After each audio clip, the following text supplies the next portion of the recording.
राधिका मदान एक ऐसा नाम जिसने शुरुआत टीवी से की थी, लेकिन अब बॉलीवुड में अपना झंडा गाड़ चुकी है।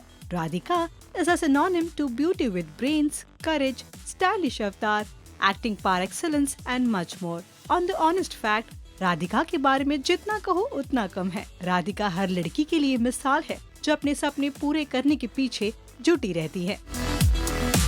राधिका ने कई सीरियल्स में अलग अलग किरदार निभाकर अपने आप को ऑलराउंडर साबित किया है। Not only in serials but also in films like Pataakha, Mard को दर्द नहीं होता और अंग्रेजी मीडियम जैसे फिल्मों में प्रूव किया है कि she is one of the allrounders. And since है उनकी हैवी डिमांड, तो आइए हम आपको उनसे जुड़ी कुछ ऐसी अनोखी बातों से रूबरू कराते हैं। राधिका मदान का जन्म 1 मई 1995 को normal middle class Punjabi family new Delhi में हुआ था। राधिका के पेरेंट्स का नाम सुजीत मदान और नीरू मदान है। राधिका के पापा एक बिजनेसमैन हैं और उनकी मम्मी प्रोफेशन से पेंटर है। राधिका का एक बड़ा भाई भी है जिसका नाम है अर्जुन मदान। राधिका की स्कूलिंग की बात की जाए तो राधिका ने Delhi public school Mathura road से अपनी स्कूलिंग की। अगर रिपोर्ट्स की मानी तो राधिका ने 12th तक ही पढ़ाई की, बट सिंस पढ़ने की चाह को सदैव उन्होंने अपने मन में रखा और इसलिए राधिका ने बैचलर इन कॉमर्स में ग्रेजुएशन किया via correspondence. Distance education Jesus and Mary college from Delhi से किया था।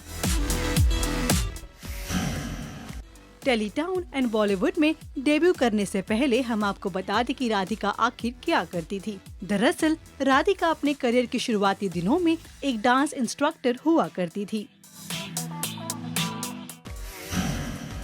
राधिका बॉलीवुड में आने से पहले टेली एंड टिंसलटाउन में भी काफी फेमस हो गई थी for her charming looks. Bollywood में कदम रखने से पहले राधिका कलर्स टीवी के सीरियल मेरी आशिकी तुमसे ही में ईशानी के किरदार में नजर आई थी। ईशानी के रोल में वो इतनी फेमस हो चुकी थी कि उनके लिए बॉलीवुड का रास्ता खुल गया। हम आपको बता दी कि जब उन्होंने अपना फर्स्ट डे ऑफ शूट किया था तो वो सेट छोड़कर चली गई थी। राधिका की पहचान सीरियल मेरी आशिकी तुमसे ही से हुई थी।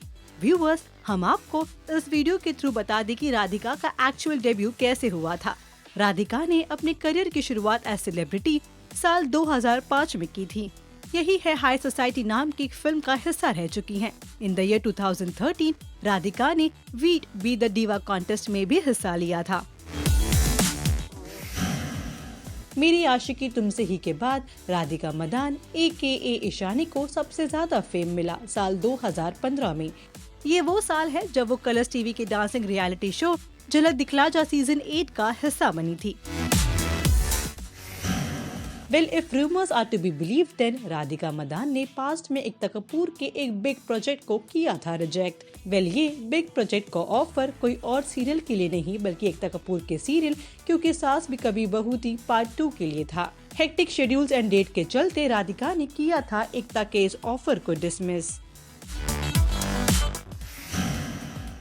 अब बात करते हैं राधिका के रिलेशनशिप के बारे में। ऐसी खबरें हैं कि राधिका इज डेटिंग ईशान आर्या जो उनके होम टाउन दिल्ली से बिलोंग करते हैं। ईशान क्या करते हैं उसकी डिटेल्स अब तक आउट नहीं हुई है, लेकिन सूत्रों की माने तो Radhika is dating Ishaan from a very long time. Mumbai आने से पहले राधिका के पेरेंट्स की एक ही शर्त थी कि वो सी फेसिंग फ्लैट में रहे। तो मुंबई के शुरुआती दिनों में सी फेसिंग फ्लैट मिलना मुश्किल था, बट बाद में जाके उनको Bollywood actress Vidya Balan and actor Shahid Kapoor के पास एक फ्लैट मिल गया। अब खर्चे की बात करते हैं तो हम आपको बताते हैं कि राधिका ने अपने फर्स्ट सैलरी से क्या किया। राधिका को जब उनकी फर्स्ट सैलरी मिली उन्होंने लुई विटॉन का बैग खरीदा। अब राधिका के लाइकिंग्स, विशेस, डिसलाइकिंग आदतें, डर और हॉबीज के बारे में बात करते हैं। राधिका के फेवरेट एक्टर है Ranbir Kapoor, Ryan Gosling, Kareena Kapoor Khan, Priyanka Chopra Jonas, Deepika Padukone. Radhika को खाने में पानी पूरी, बन मस्का, इडली, चॉकलेट्स और सुशी बेहद पसंद है। राधिका की डिसलाइकिंग के बारे में बात करें तो राधिका को मेकअप करना बिल्कुल भी पसंद नहीं है। Radhika prefers to be natural. अब राधिका के विश लिस्ट के बारे में बताते हैं। राधिका को जब वी मेट पार्ट 2 का हिस्सा बनना है। उनका ड्रीम रोल है करीना कपूर खान का रोल गीत। राधिका को डांसिंग, ट्रैवलिंग, क्रिकेट खेलना बेहद पसंद है।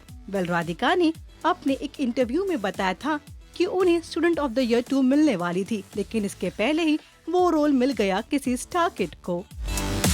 तो आपको राधिका मदन के बारे में इतना कुछ जानकर कैसा लगा, बताइए हमें कमेंट सेक्शन में। तब तक स्टे ट्यून विद अस।